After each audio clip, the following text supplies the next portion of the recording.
विचारायचं होतं की काढताना केशपतन ही जी गोष्ट आहे त्याची तिथे हेतू काय काय असू शकतात किंवा त्याची सिंपटमॅटिक कारणं काय काय असू शकतात त्याच्यामध्ये आम्लरस सेवन आधिक्य एक आहे अस्थि ग्रंथकारांनी काय सांगितलं खलवाटाची हेतू काय खलवाट कोणी केशपतन खलवाट कोणी केशपतन खलवाट व निर्धना क्वचित त्याच्या डोक्यात केस नाहीत तो पैसेवाला असतो तर केस गेले तर बिघडत नाही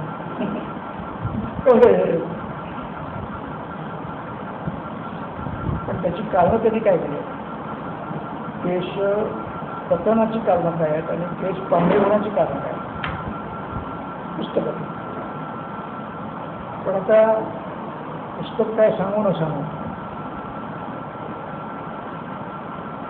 तर स्तोत्ररोध करण्याची क्षमता ज्यांची आहे ते सगळे हेतू आहे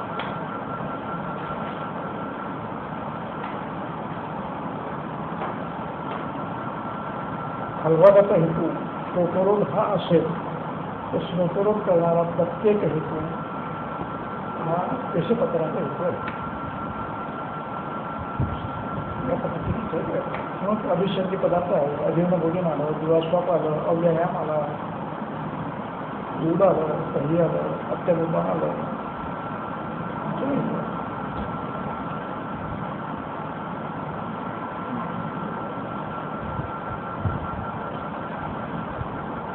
अग्निमान द्यावं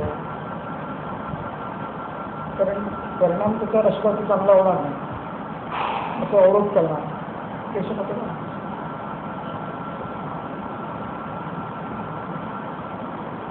त्याची स्तोत्ररोध करण्याची क्षमता आहे द्रव्य कुठलेही असो आजच्या काळात अव्यायाम हे मोठं द्रव्य अव्यायाम आहे दिवास्वाप आहे अतिशीत भोजन आहे अतिशीत पान आहे सगळे अभिषेक देणारे एवढं ते घेऊन टाकायचं ते बाजूला करायचं आणि मग नस्य देऊन वगैरे नस्य देऊन मग चिकित्सा सुरू करायची टेस्टची चिकित्सा मग भृंगराशी कल्प नंतर त्या कल्पने काम नंतर होतं उत्पन्न केले शोधन केलं तर तुम्ही भृंगराजाचा तेलाचे बसलेलं तरी होतं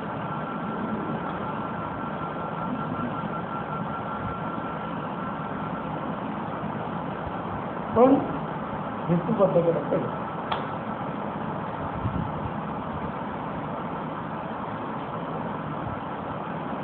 औरंगाबादकर मॅडमनी एका इंजिनिअरिंग परीक्षा सेकंड इयरच्या मुलीचं टोटल ॲब्सेन्स ऑफ त्याला एवढा कशा आणून बसतो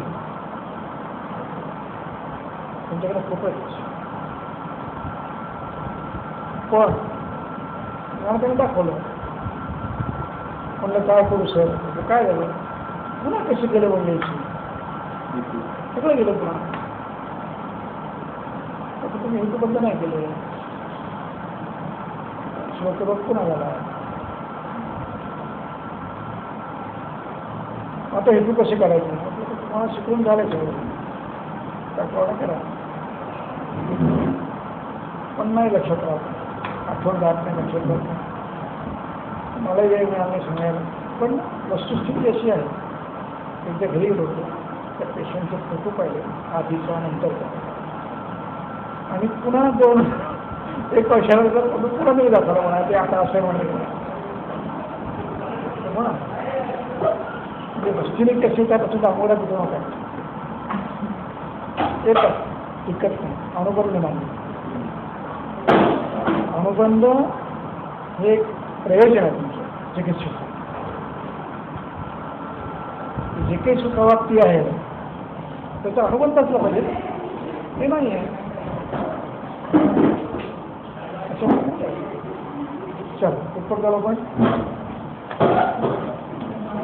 निदानावर चालले तर हेतू कशा पद्धतीने हेतू शोधायचे, गुण दोष याच्यावर कळतं. हेतू परीक्षण कसं करायचं. हां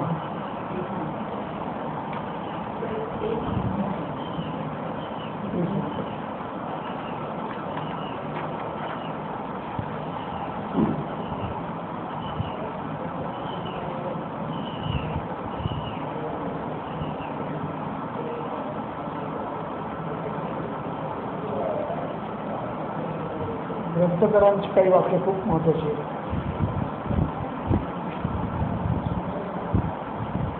हिताशिष्यात मिताशिष्यात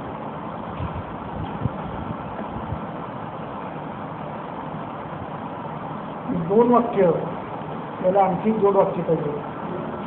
हिताशी मिताशी असून सुद्धा विधी हा शिष्य विधिवतच खाल्लं पाहिजे. जो हितकर आहे मात्रच खाल्लंय पण विधी पाळला नाही, तो हेतू करू शकतो. म्हणजे नित्यसेवनीय पदार्थ सुद्धा हेतू ठरतात जर विधीपूर्वक नाही खाल्ले.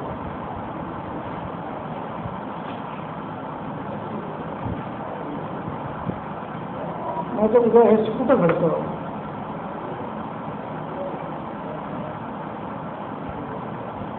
प्रत्येक गोष्टीत घडतं.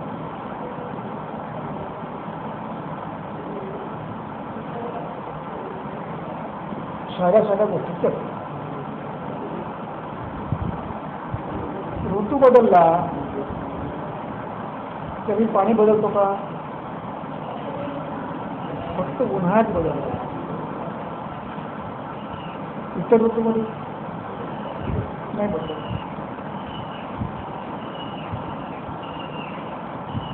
वर्षा ऋतूत काय सांगितलं. शुक्रोष्ट हे म्हणतात शिशिरात ऋतू विपरीत घ्यायचा. आधी सांगितलं नसेल तरी घ्यायचं, ऋतू विपरीत घ्यायचं. देश काल आमयानं विपरीतम तत्सात. देश कुठला, काळ कुठला, आमय कुठला, अवस्थेचा विपरीत काय. म्हणून हिवाळ्यात पाणी सुखोष्णच पाहिजे. उष्ण पाहिजे, अतिउष्ण नाही. उन्हाळ्यात थंड पाहिजे का नाही. पाहिजे. किती थंड पाहिजे. सुखशीत,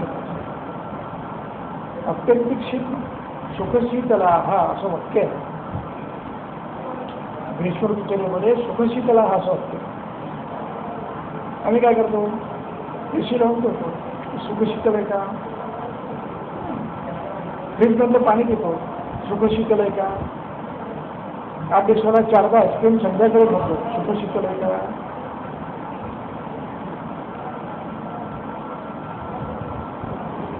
म्हणजे हितकर वस्तू सुद्धा विधियुक्त असतील तर त्या हेतू नाही.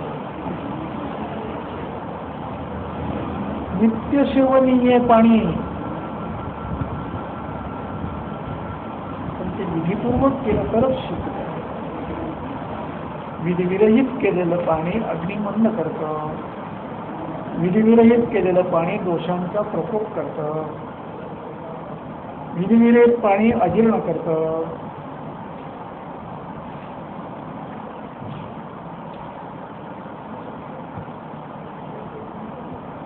त्यामुळे जे नित्यसेवनीय पदार्थ आहेत त्यांना विधी लागू आहे.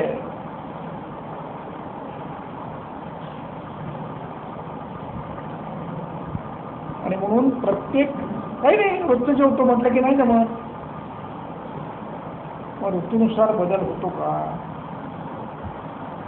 षड्रस खावे, बरोबर आहे. प्रत्येक ऋतूमध्ये षड्रस आवश्यकच आहे.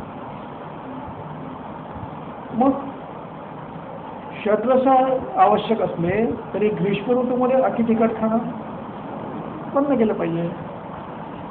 मग कोल्हापुरी ठेचा मोठं जेवण ग्रीष्म ऋतूत खायचं का. खाल्ला तरी किती खायचा. पण ग्रीष्म ऋतूमध्ये ठेचा पाहिजे, लोणचं पाहिजे,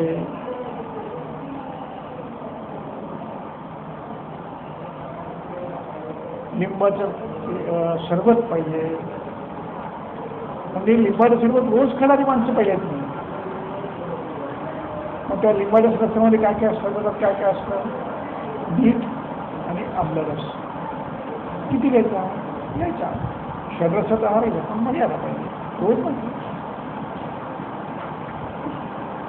पण मग तेही असतं, शिवाय मग आणखी काही काही आंबट गोष्टी असतील तो बघायला. अत्यंत काळजीपूर्वक दिनचर्या उपचर्या तपासणी कुटुंबामध्ये जातात. आपण म्हणतो की काय जंक फूड खाणं अनेक वेळींचे कारण. जंक फूडमध्ये काय काय येतं त्याची व्याख्या करा.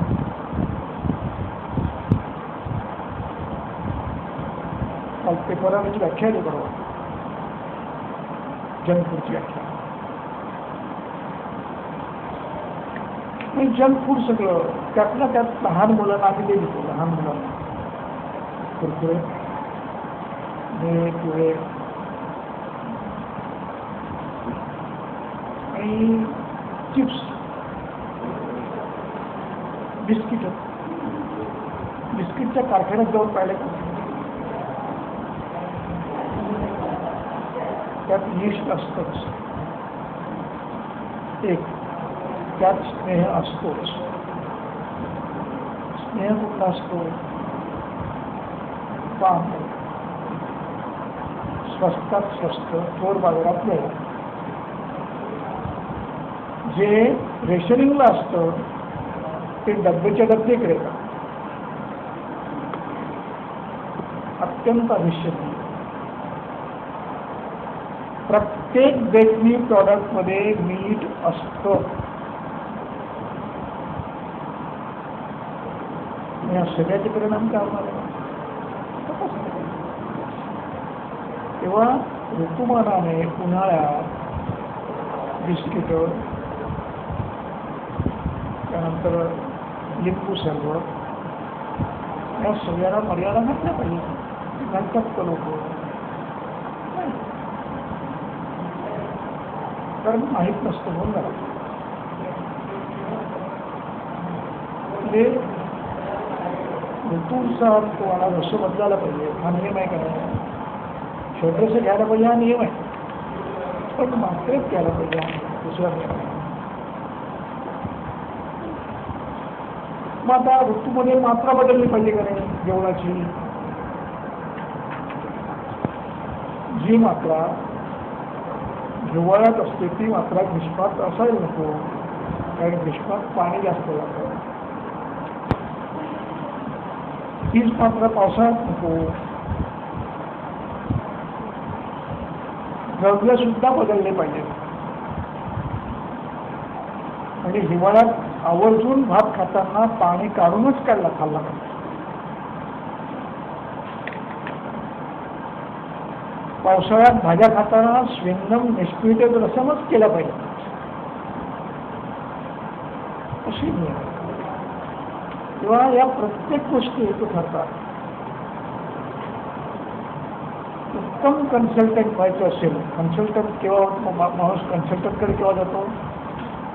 जेव्हा सामान्य डॉक्टरकडून ते बरं होत नाही, तो कन्सल्टंट. मग त्याच्याकडून जेव्हा बरा होत नाही तेव्हा तो कोणाकडे जातो? सुपर कन्सल्टंटकडे. मग आम्हाला सुपर कन्सल्टंट व्हायचं. सामान्य माणसं खूप आहे. मग सुपर कन्सल्टंट म्हणजे त्यांनी 3 पॉईंट सांगितलं पाहिजे, हे एवढं करा बस, एवढं केलं की ते बरं होणार खात्री होणार. ते सांगतो म्हणजे सांगता येतं. हे दृष्टकर्म झालं की सांगता येतं. दृष्टकर्म तुम्ही एवढं करा,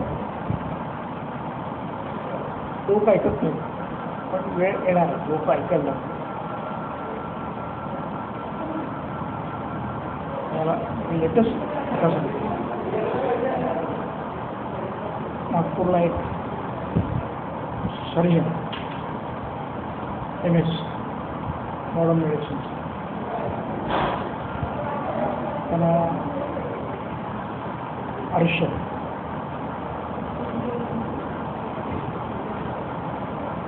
खूप त्रास होतो, ठणका होतो, सूज होते, प्रवाह करायला लागतो, वारंवार पाठदुखी होते. त्यांच्याकडे औषध नाही, ते स्वतः सरी आहे. आणि ऑपरेशन केल्यानंतरही सुटका नाही आहे, पुन्हा होतो. त्यामुळे ते वैद्य करा.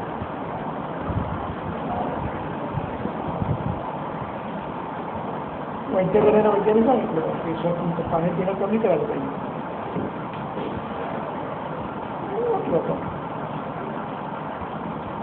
आणि कसं बंद करा, बंद करू नका, कमी करा, कोणी घेऊ नको वाईट. मला सर खरं सांगा, माझं म्हणणं फक्त 8 दिवस तुम्ही आहे, फक्त 8 दिवस. 8 दिवसाने तुम्हाला फरक नाही पडला तर तुम्ही पुन्हा नाही आला तरी चालेल. पण 8 दिवस मी सांगतो म्हणून तुम्ही तेवढं करा. 8 दिवसांनी माझ्याकडे तुम्ही बरं वाटलं तरच यायचं, नाही तर यायचं नाही. तेवढा विश्वास बघा. 8 दिवसांनी डॉक्टर फोन करतात की तुम्हाला वैताला मला यायचं आहे, and I want at least half an hour to discuss with you. How it acts, why it acts, I want to know. Doctor वेळ घेऊन आले, 1.5 तास चर्चा झाल्या. त्यांना समजावून सांगितलं की पाणी सुद्धा पचवावं लागतं. पाणी डायजेशन हॅम्पर करतं. पाणी शरीरात जिथे जिथे डिसीज कंडिशन आहे तिथे थांबून सूस करतं. Is it so? यस. आता मी सांगितलं म्हणजे माझ्या पेशंटला पाणी मोजकं करा. नाव ही इज प्रॅक्टिसिंग इट नाव. इतका अभ्यास झाला पाहिजे गोष्ट करता. ही सुपर कन्सल्टंट 3 पॉईंट सांगतील एवढं बंद करा बसून परीक्षा. आणि मग 8 दिवसांनी औषध येतो. औषध ताबडतोब देत नाही.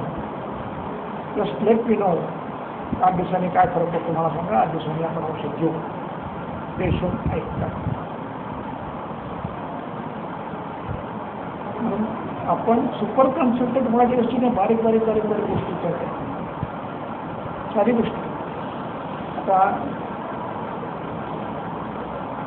जिरणे असण्यात हे वाक्य आहे ना, मग जिरणे असण्यात या वाक्यामध्ये ग्रंथकारांनी एक हे करून ठेवले, युक्ती सांगितली, तोच टाकली की प्रायः सकाळी उठल्याबरोबर तुम्ही खाल्लं तर नक्की अजीर्ण होणार आहे.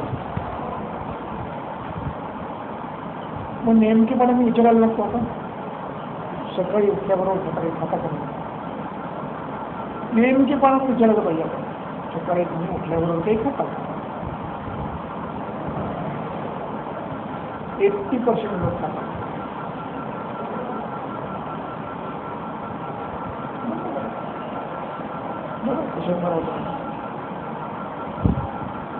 किंवा हितकर द्रव्य सुद्धा विधियुक्त हितकराची तर गोष्टच केली.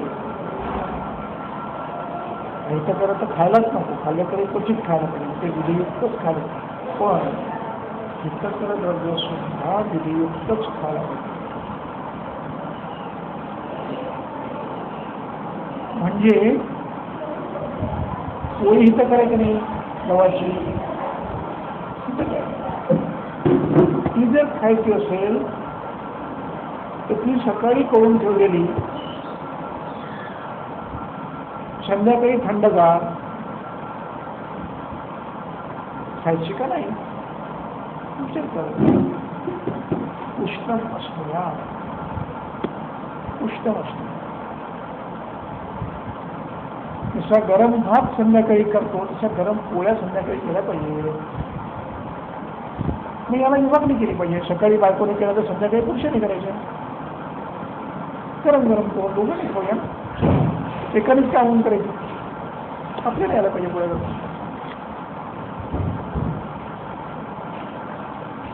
आपल्याला खायच्यात ना, मग गरम गरम खाता ना पाहिजे. गरम गरम खाऊ घाल त्याला पाहिजे. कुटुंब लहान झालं, 2च, 2+2.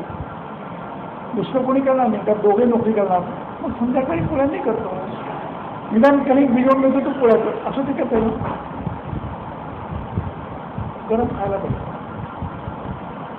पण हा विषय इतका महत्त्वाचा आहे, त्याच्याकडे आपण लक्ष देऊ.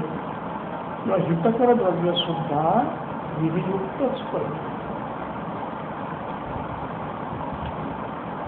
सकाळी केलेला भात संध्याकाळी खायचा नाही. पुन्हा गरम करून खायचा नाही, ताजाच पाहिजे. मग कारण काय?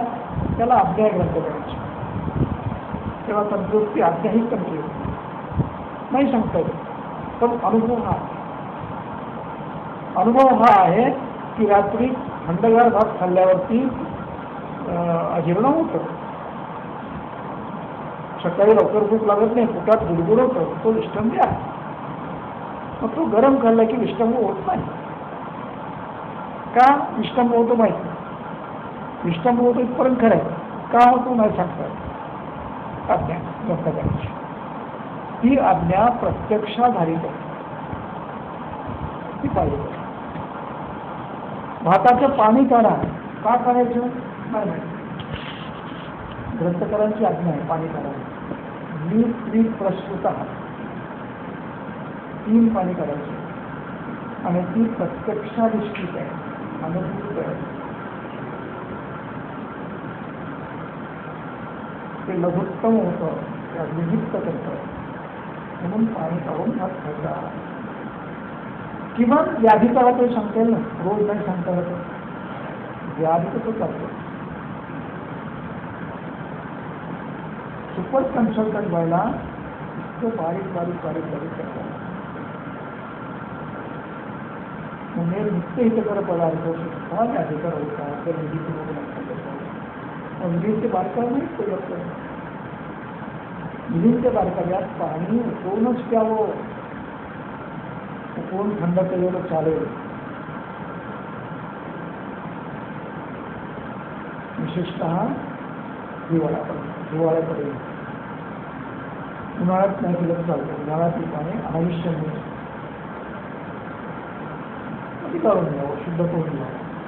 पण पावसाळ्यापर्यंत, शरद ऋतूपर्यंत पाणी, हेमंतापर्यंत पाणी उकळूनच त्याला हा विधी आहे. महाविधी आपण पाळतो का? महाविधी रोज पाळणं शक्य नसेल तर निदान आधार व्यवस्थेमध्ये पाळतो का? याहिता असं पाळतो का? त्याला पाळायचं नाही. ग्रंथातली विधी हे प्रत्यक्ष ऐतिह्य अनुमानानंतर प्रस्थापित झालेले आहे. आणि म्हणून ज्यावेळेला सामान्य चिकित्सकीय रोगी बरा होत नाही तेव्हा विशेष चिकित्सा करावी लागते. मग त्यामुळे तुम्हाला भरपूर बारकाईने काढायला लागतात. नित्यसेवनीय पदार्थ सुद्धा भरपूर होतात. दूध नित्यसेवनीय असलं तरी श्रावणावस्थेत वर्ज आहे. दूध नित्यसेवनीय असलं तरी कफावस्थेत वर्ज आहे, कफज व्याधीत वर्ज आहे, सकाळी उठल्याबरोबर वर्ज आहे. कारण देश, काळ, अवस्था यांच्या विपरीत तुम्ही साधण्याची व्याख्या आहे. देश, काल, अवस्था, आमय यांच्या विपरीत म्हणजे साधना.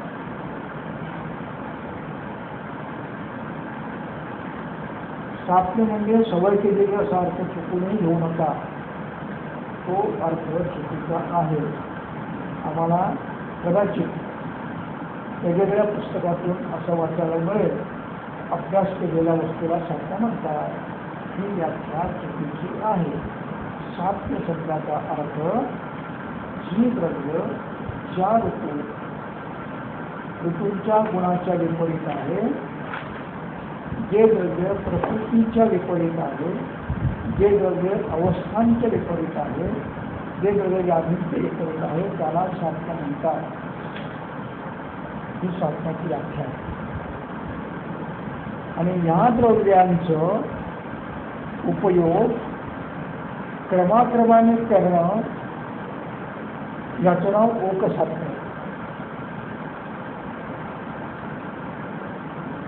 टप्प्याटप्प्याने करणं याचं नाव ओकसाधन.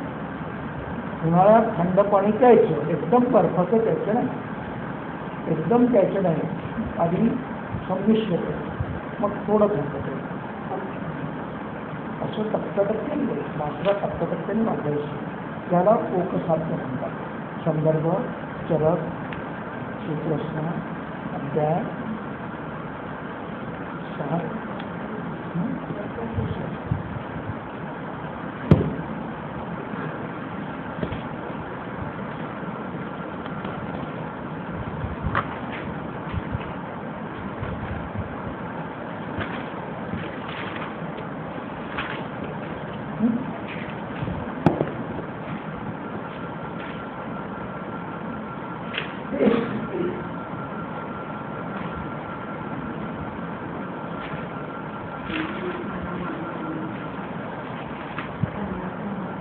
देशानाम आमयानाम क्रमांक 48-50 श्लोक. देशानाम आमयानाम च विपरीत गुणम गुणैः सात्म्यम इच्छन्ति सात्म्यं नाश्चेष्टितं च आद्यम एव च.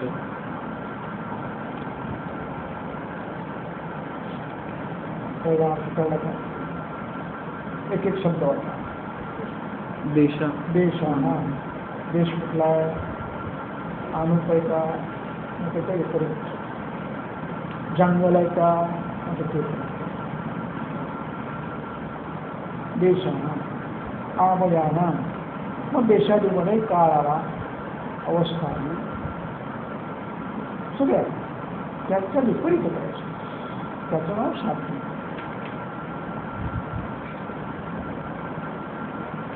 आणि हे साध्य मग टप्प्याटप्प्याने वाढवत करणं किंवा वाढत कमी करणं, ज्याचं नाव ओकसाध्य. ओकसाध्यम कविच्यते.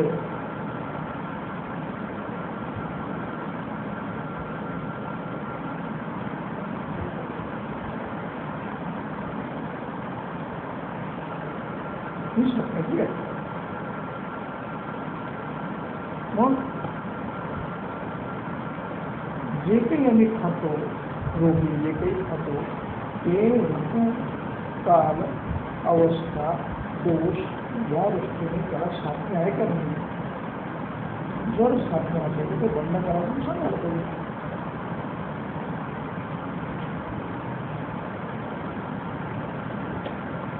मग ते हितकर असेल तरी त्या ऋतूत ते हितकर आहे का.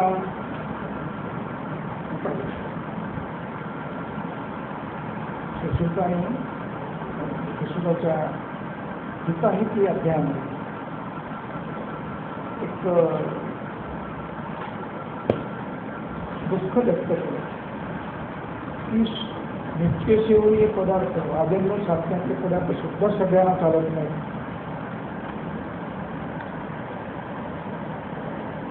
आणि मग त्याचं कारण देते का चालत नाही. मग त्याने उदाहरण दुधाचं दिलं. ते नित्य साधने आहे, आजन्म साधने आहे, पण तेही चालत नाही. नित्य सेवनीय नित्य हितकर द्रव्य सुद्धा चालत नाही. ते हेतू म्हणतात.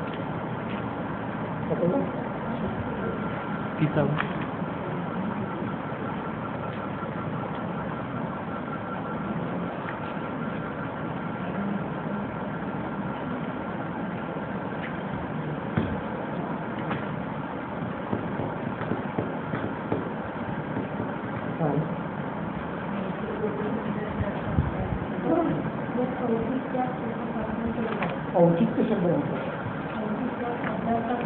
अभ्यासाची आपल्या पुढच्या शिकवतात, पुढच्या कानाला अभ्यासात पुढच्या अभ्यासात 7व्या अभ्यासात.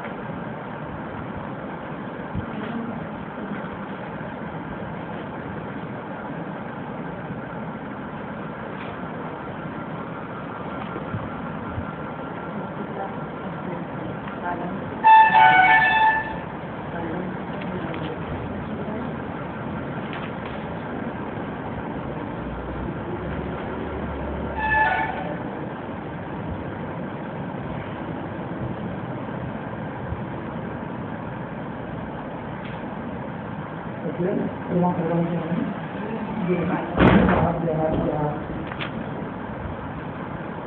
त्याला उचित म्हणतात. अभ्यास कसा करायचा ते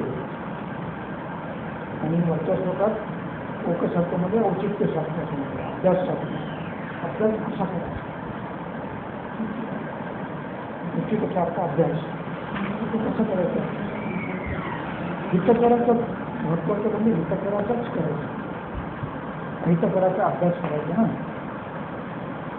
म्हणून हा श्लोक वाचला. हा श्लोक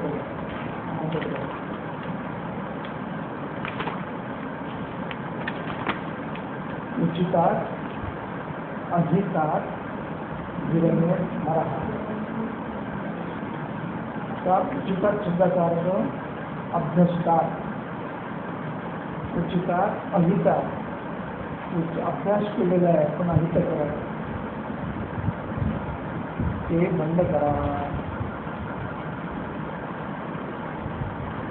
अभ्यास केला आणि वर्षभर नाही चालला ते अहित करा. हितकराचं औचित्य करायचं असतं नेहमी लक्षात. औचित्य नेहमी हितकराचंच करायचं.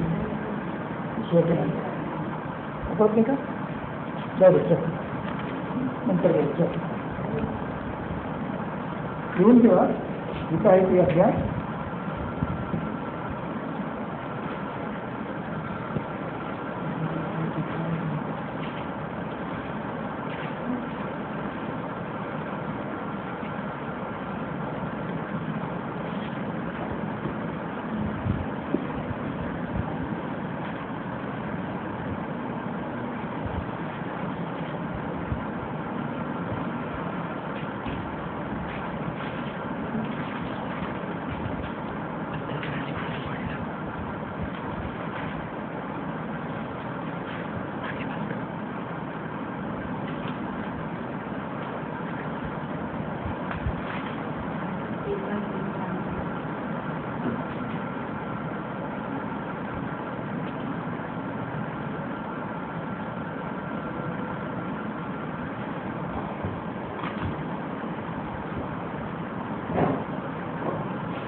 द्रवद्रव्य विज्ञान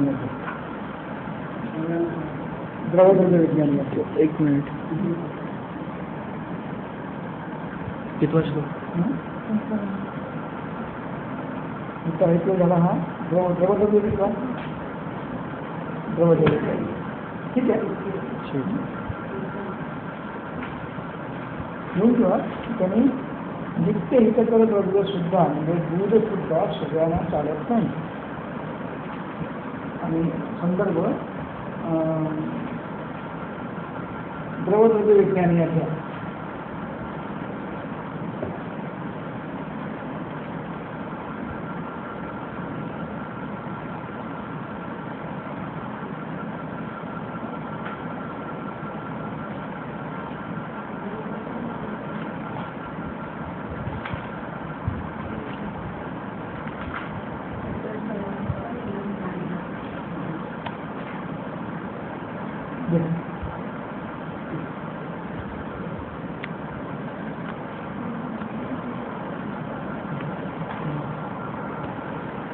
रेफरन्सचे सूत्रस्थान अध्याय 45 श्लोक क्रमांक 49. सुश्रुत सूत्रस्थान अध्याय 45. तत्र सर्वम एव क्षीरम प्राणिनां प्रतिषिद्धम जातिसात्म्यात् वातपित्तशोणित मानसेषु अपि विकारेषु विरुद्धम. तर पूर्ण श्लोक वाचू. सर्वेषाम् एव समानगुणानां क्षीराणां समानकर्म निर्देष्टुम् आह तत्र इत्यादि.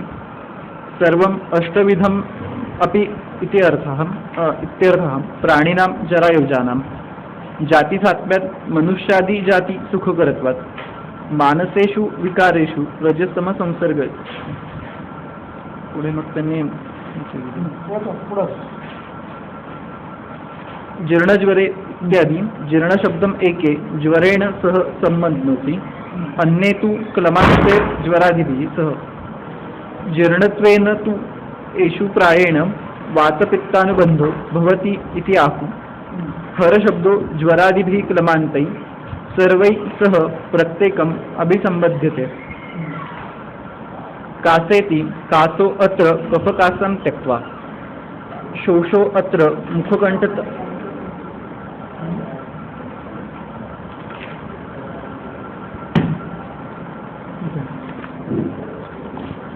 एक वाक्य महत्वाचं तेवढं फक्त लिहून घ्या.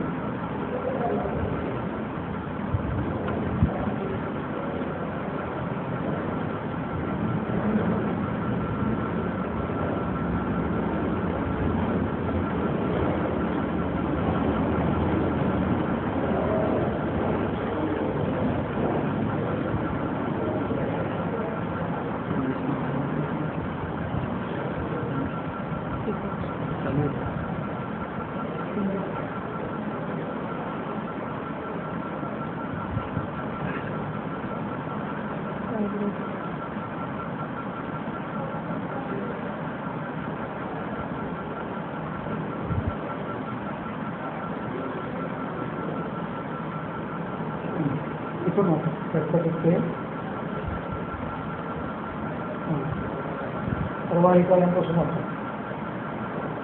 प्रवाहिकायांपासून सुरुवात. आता लिहून घ्यायला हरकत नाही. प्रवाहिकायांपासून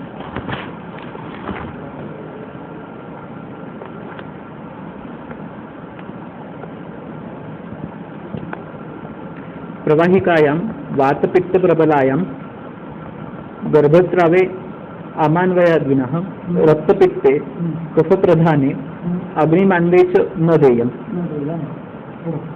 बल्यं मांसोपचयकरम्, अन्ये तु ओजसो वर्धनम् इति तन्मते ओजसो वर्धनम् इति पाठो अग्रे न भवति. वृक्षं शुक्रजनकम्. किंवा प्रवाहिका कफज प्रवाहिका, कफज रक्तयुक्त, सामज्वर, आमान्वय म्हणजे गर्भिणी आमान्वय यामध्ये दूध द्यायचं नाही, वर्ज्य. त्याचं वाक्याची सुरुवात कशी बघा श्लोकाची. तत्र सर्वम् एव क्षीरं प्राणिनां प्रतिषिद्धं जातिसात्म्यात्. अप्रतिषिद्धम जातिसात्म्यात ते सगळ्यांना घेण्यासारखं आहे, पण या अवस्थात घ्यायचं आहे, या अवस्थात घ्यायचं नाही. या अवस्थात ते वर्ज्य आहे. सामज्वरात वर्ज्य आहे, सामतिसारात वर्ज्य आहे, कफज प्रवाहिकेत वर्ज्य आहे, कफज रक्तपित्तात वर्ज्य आहे, अजीर्णात वर्ज्य आहे, कफज पांडूत वर्ज्य आहे. असे हितकर द्रव्य सुद्धा ते वर्ज्य आहे. या पद्धतीने ते करतात. तेव्हा पहिला मुद्दा की हितकर द्रव्य सुद्धा विधीपूर्वक सेवन करतो का नाही ते पाहायला पाहिजे. एक. दुसरा, जी द्रव्य नित्यसेवनी नाही, ही द्रव्य नित्यसेवनी नाहीत ही बाब ठळकपणे लक्षात ठेवायची. आणि अशी जी द्रव्य आहेत की नित्यसेवनी नाही आहेत ती तो किती खातो रोगी. उदाहरणार्थ पनीर नित्यसेवनी नाही आहे. पनीर मी मुद्दाम सांगतोय, पनीरची भाजी साधारणपणे खाणारे लोक खूप आहेत, किंबहुना रोज खाणारे लोक सुद्धा आहेत.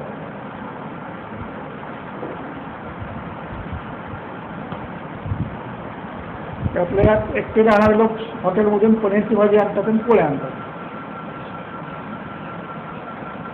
नित्यसेवनी नाही. काकडी नित्यसेवनी नाही, गूळ नित्यसेवनी नाही, म्हशीचं दूध नित्यसेवनी नाही, उसाचा रस नित्यसेवनी नाही, आंब्याचा रस नित्यसेवनी नाही. मुद्दाम सांगतोय, सीझन आहे.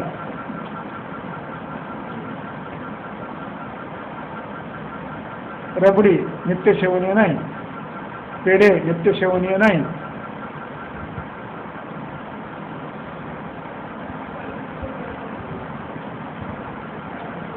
अनेक गोष्टी अशा मुद्दा की जे नित्यसेवनी नाही ते नित्यसेवनी नाही त्यांचा वापर कमीत कमी आणि करायचाच असेल तर थोडंसं खायचं आणि बाकीचं कमी करायचं. म्हणजे गुलाबजामुन खायचं असं समजा तर रोजच्या जेवणात आणि 2 पोळ्यान भात याचं जेवण असेल तर 2 पोळ्यान भात आणि गुलाबजामुन असं नाही करायचं. 1 पोळी कमी करायची तर त्यावेळी 2 गुलाबजामुन घ्यायचे. थोडा अवघड आहे पण असंच करायचं. म्हणजे 10 गुलाबजामुन 2 पोळ्या भात असं नाही चालत. तरुण वयात चालतं 40 नंतर. अलीकडे तरुण वयातही चालत नाही कारण तरुण वयात व्यायाम बंद झाला त्यामुळे तेही चालत नाही. लवकर स्थौल्य वाढतं मग हायपरटेन्शन होतं मग ब्लॉक निघतात चालू आहे. हल्ली असं दिसतंय की तरुण वयातच हार्ट अटॅक होतो. माझा एक नातेवाईक वयाच्या 30व्या वर्षी पहिल्या अटॅकमध्ये गेला. वय वर्ष 30. डॉक्टरकडे जायच्या आत संपला. तेव्हा नित्यसेवनी पदार्थ नाही आहेत ते इतके खायचे नाही. मग आता ताव चालू असतो काय आनंद येणार. किंवा जे नित्यसेवनी पदार्थ नाहीत ते नाही. मग नित्यसेवनी काय आहे. ज्ञात पदार्थामध्ये तांदूळ जुना शंका असेल तर पाणी काढून घ्यायचं. 1 पाणी काढून घ्यायचं शंका असेल तर. नवीन आहे का जुना आहे मग 2 पाणी काढा का. मुगाची डाळ भाज्या सगळ्या खायला हरकत नाही पण श्विन्नम निष्पीडित रसम. कारण भाज्या ग्राम्य आहेत. ग्राम्य याचा अर्थ त्या पाणी देऊन पिकवल्या जातात. आपोआप आलेल्या नाहीत रानात. मग त्या ग्राम्य झाल्या. मग त्या शिजवायच्या 1 पाणी काढायचं मगच घ्यायचं. पण तीच भाजी जर रानातली असेल तिथं कोणी काही मशागत करत नाही किती असेल तर ती तुम्ही शिजवून खालीच जा. पाणी काढायची गरज नाही. समजा दशकात हे काय बिन पाण्याचं शेत आहे फक्त पावसाळ्यात पाणी पडतं. मेथी आली हिवाळ्यामध्ये हरकत नाही काय. पण ती जर पावसाळ्यातली असेल पाणी देऊन पिकवलेली असेल तर ती निष्पीडित असेल घ्या. ती अनाभिषंदी होती नाही तर अभिषंदी. आज आम्हाला जो पालक मिळतो तो पालक कुठे वाढला असतो माहिती आहे का. सांगितलं तुम्ही खाणार नाही.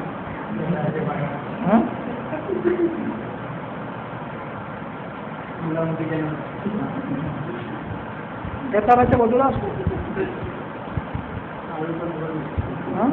आणि आपल्याकडे तो सगळं स्वच्छ धुवून येतो चांगला. धुताना पाणी कुठला वापरतात ते बघायचं नाही. मग ते श्विन्न करून 1 पाणी काढून मग शिजवायचं. कशाचाही लॉस होत नाही. व्हिटॅमिन बी व्हिटॅमिन B1 B12 काहीही जात नाही. कॅल्शियम जात नाही पोटॅशियम जात नाही काही जात नाही. सगळं मात्रेत असतं. किंवा या पद्धतीने घ्यायचं. आणि मग जे नित्यसेवनी नाही आहे ते खायचे असतात आणि खावे संस्कार करून खावे या पद्धतीने.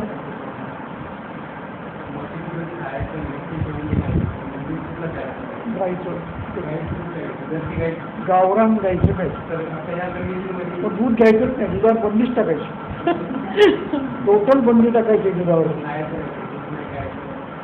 हां आपल्या बाकीचं आहे ना गहू आहे ज्वारी आहे डाळ आहे भाज्या आहेत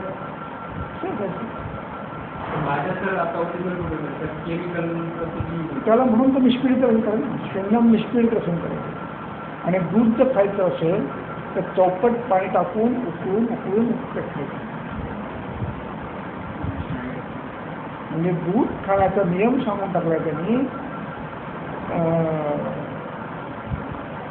नियम पण सांगतो तुम्हाला.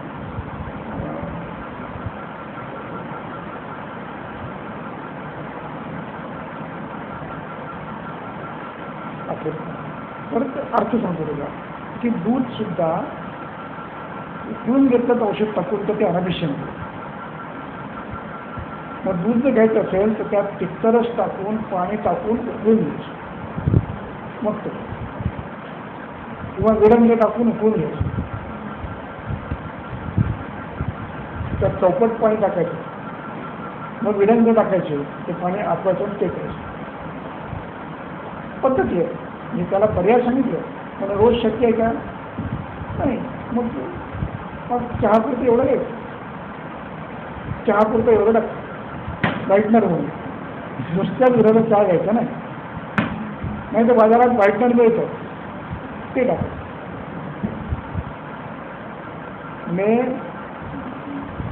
दूधवाले काय करतात हे तुम्ही ऐकलं तर उद्या दूध खाणं बंद करा.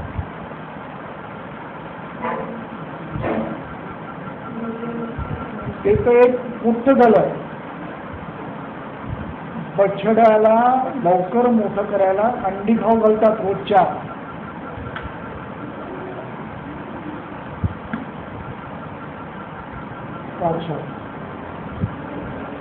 भारतात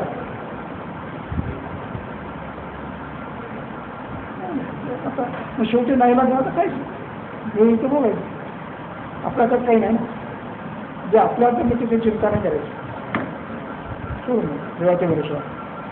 किंवा नित्यसेवनीय पदार्थ नसतील तर ते संस्कारित करून घ्यावे लक्षात ठेवा, मात्रा कमी करावी हे लक्षात ठेवा. 2 झाले. नित्यसेवनीय पदार्थ सुद्धा विधियुक्त पाहिजे. अनित्य सेवनीय पदार्थ मुद्दाम संस्कार करून खाल्ले पाहिजे, मग त्यांची मात्रा मोजकी ठेवली पाहिजे. भरमसाठ मात्रा नाही ठेवत त्याची अनित्य सेवनाची.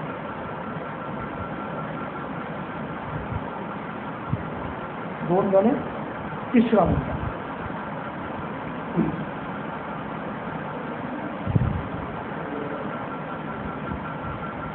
मी आजचं पेपर वाचलंय का सकाळ किंवा लोकमत? सोयाबीनवर मोठं आर्टिकल आहे, खाऊ नका म्हणून. आले त्यांच्या पद्धतीने. पण ते सोयाबीन उत्पन्न कुठल्या जमिनीत होतं, पाणी किती दिलं जातं, पचायला किती वेळ लागतो, पचल्यावर काही त्रास देतं का पचताना, याचा अभ्यास करायला पाहिजे आणि मग ठरवायला पाहिजे सोयाबीन खायचं नाही. त्याचे काहीतरी हे करतात, काहीतरी करतात, ते मोमो असतो स्पंज काय खायचं काही नाही. सोयाबीन विष्ठंबी आहे, सोयाबीन गुरुविष्ठंबी आहे. मग असे जे पदार्थ आहेत अभ्यास करून त्याचे गुण ठरवणं, आपण आपलं ठरवायचं. खाऊन बघायचं नाही, असं कळतं आपल्याला, कळतं खाऊन पाहिल्यावर. आणि एवढं खाल्लं, मग एवढं खाल्लं, मग 2 दिवस खाऊन पाहिलं, मग 3 दिवस. लक्षात येतं की अरे विष्ठंब करतंय, गुडगुड करतंय, त्रास होतोय, बंद करायचं. पुन्हा कधीतरी बसून बघायचं. असं वारंवार तपासून 10 लोकांना तपासून ठरवून टाकायचं ते विष्ठंबी आहे. मी ठरवून टाकलं की हे सोयाबीन विष्ठंबी आहे. विष्ठंबी तर आहे, नुसतं विष्ठंबी नाही. सोयाबीन विष्ठंबी तर आहे, आलू विष्ठंबी तर आहे, शेंगदाणा विष्ठंबी आहे, गूळ पण विष्ठंबी तर नाही, चणे विष्ठंबी तर आहे. हे अनुभवाने करतात. वापरलं पेशंटला काय सांगितलं, बंद केलं, करायचं ते. किंवा जे पदार्थ नवीन बाजारात येतात पण खायचे असतात त्यांचा अभ्यास आपण करायचा असतो आणि मग ठरवायचं संस्कार काय आहेत, कसे तयार केले आहेत. उदाहरणार्थ आता तुम्ही पिझ्झा खाल्ला, तयार आहे ना, त्यात काय काय टाकलं आहे अभ्यास करा. त्यात पनीरही असतं, आणखी वेगवेगळे प्रकार आहेत, त्याची बरेच प्रकार आहेत, तुला तरी माहीत नाही, पण असं अनेक टाकून तर करतात. मग पनीर असलेलं हे विष्ठंबी आहे आणि ते जर पहिल्यापासून केले असेल तर ते नक्की विष्ठंबी आहे, नित्य सेवनीय नाही. गुरु पिष्टमय विष्टम मी असं ते आहे. मग ते किती खायचं?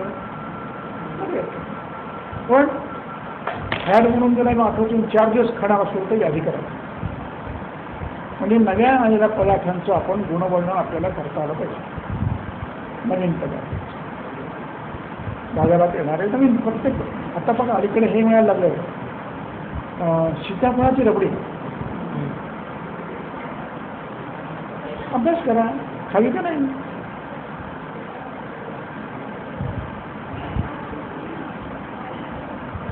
याची दूरगामी परिणाम काय ते तुम्हाला सांगतो मी. याचे दूरगामी परिणाम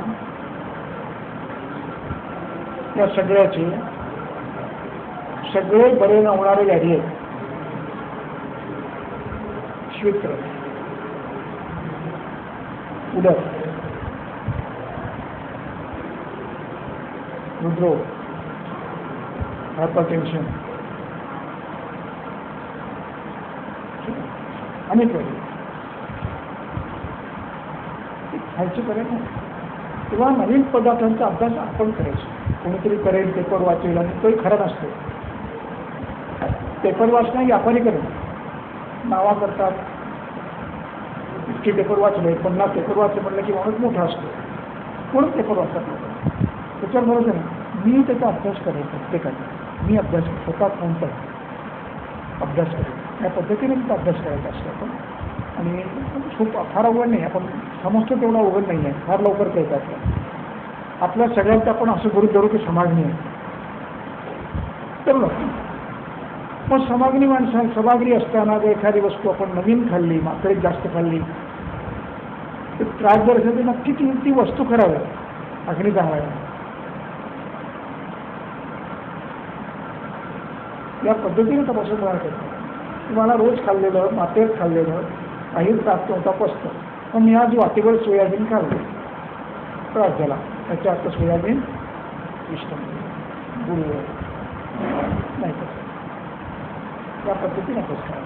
तिसरा म्हणजे अनुक्त पदार्थांचा अभ्यास आपण करायचा, ते इथं करायचं नाही आणि सांगायचं हे खाऊ नको म्हणून कशा. मग आपला जो समज आहे तो समज दूर ठेवायचा. म्हणजे कुठला समज आहे की ज्या ऋतूत जे फळ तर ती छान असतात खायला, हा समज चुकीचा आहे. हिवाळ्यात सगळी मधुर फळं येतात. हिवाळ्यात अग्नी चांगला असला तरी ते कफकर असतात. जे ऋतुविपरीत गुणांचं आहे तेच खायचं. हॅलो हॅलो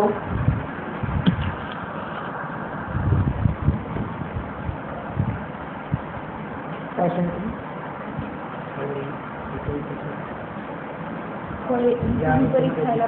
ऋतू विपरीत पाहिजे. म्हणजे हिवाळ्यात जर बोरं जास्त येत असतील तर ती बोरं श्रेष्ठवृत्तीकर आहे. वमन करणाऱ्यांना, व्यायाम करणाऱ्यांना चालेल. जे व्यायाम करीत नाहीत, वार्षिक वमन करीत नाहीत त्यांना चालणार नाही. पेरू, अमृतफळ हिवाळ्यात येतं ना, सीताफळ हिवाळ्यात येतं. जे शोधन करतात त्यांना चालेल. जे शोधन करीत नाहीत, व्यायाम करीत नाहीत त्यांना चालणार नाही. मग त्यांना अस्थमा होईल पुढच्या काळात. जर अधिक मात्रेत खाल्लं तर एखाद दोन्ही काय होणार नाही. पण रोज टोपलं होत नाही. एखाद दोन ते आठवतं नाही दिवस. पण मी असे पेशंट बघितले आहेत की टोपलं घेऊन बसतात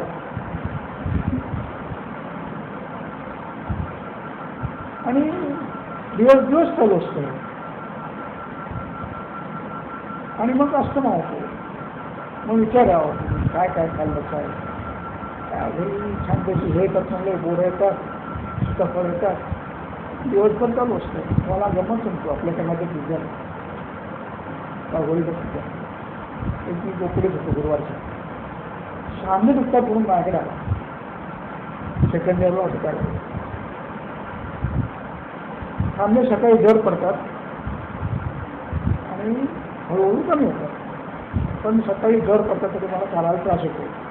उठायला लागतात. त्याला शेवटी मी विचारलं, मग शेंगदाणे किती खातो? म्हणलं सर तिथे काही विचारलं का, घरची शेती आहे, टोपलं समोर असतं, दिवसभर करत असतो वगैरे. नाही तर तेवढं बंद केलं शेती बरोबर ना, एवढं पण नित्य सेवणी ना, शेंगदाणा नित्य सेवणी ना, या पद्धतीने अभ्यास करायला हवा. व्याधी पदार्थ नवीन आहेत त्यांचा अभ्यास आपण करून बंद करायला, किंवा अभ्यास जरी नाही केला तरी ठणकावून सांगायचं ते बंद करणं. कारण संभव तंत्रयुक्तीने अभ्यास करतात. संभव तंत्रयुक्ती हे सांगते की हे खाल्ल्याने हे झालंय, हे बंद केलं की हे बंद झालं. नवीन आहे, नित्य सेवन नाही आहे, ते खाणं चालू रोज चालू आहे, बंद करायचं. त्याने संभव तंत्रयुक्ती. एकदा औरंगाबादला असताना पुण्याहून एक फोन आला, एक बिल्डरचा. तो पुण्याला, मी तिथे, मला म्हणतो साहेब मला ते सांधे पुन्हा आकडलेत आणि हे पण आकडले बघा, मला हे झालंय का, काय म्हणतात त्याला, नंदुरबार. अशी भीती वाटायला लागली.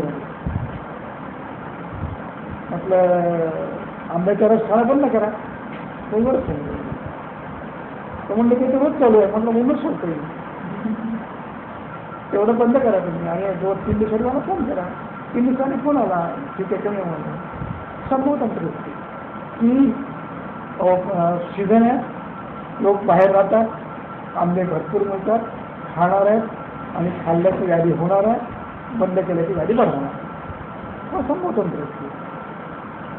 असा तुम्हाला अभ्यास करावा लागतो. पुढचा मुद्दा एक याला पहिला नित्य सेवनी द्रव्य यादी करायचं, अनित्य सेवनी द्रव्य यादी करायचं, नवीन द्रव्यांचा अभ्यास आपण करायला पाहिजे, तेही इथं करायचं तरी ठरवायला पाहिजे. चौथा मुद्दा वीर्य अविरुद्धम अस्मियात.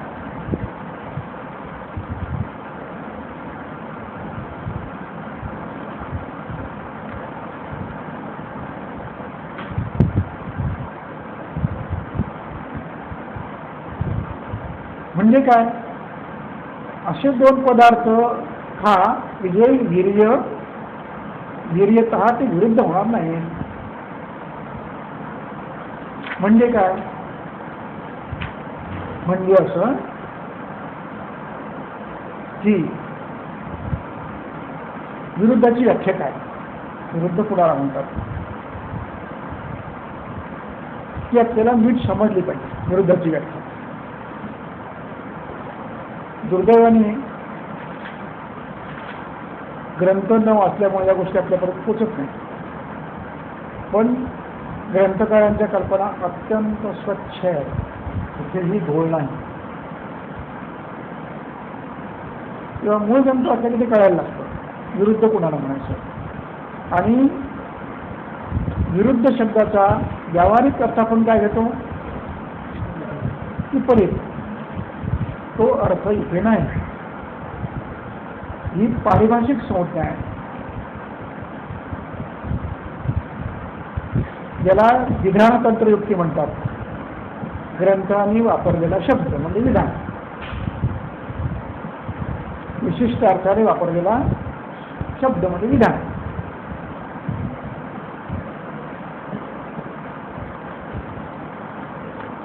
किंवा स्वशास्त्र सिद्धांत किंवा चरक सूत्रस्थान अभ्यासवीस.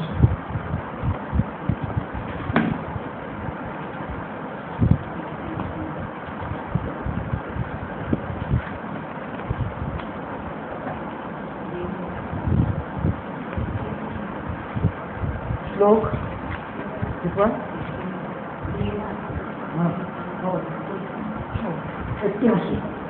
81 श्लोक. पान क्रमांक 149, अध्याय 26, श्लोक क्रमांक 81. तम उवाच भगवान आत्रेयः देहधातु प्रत्यय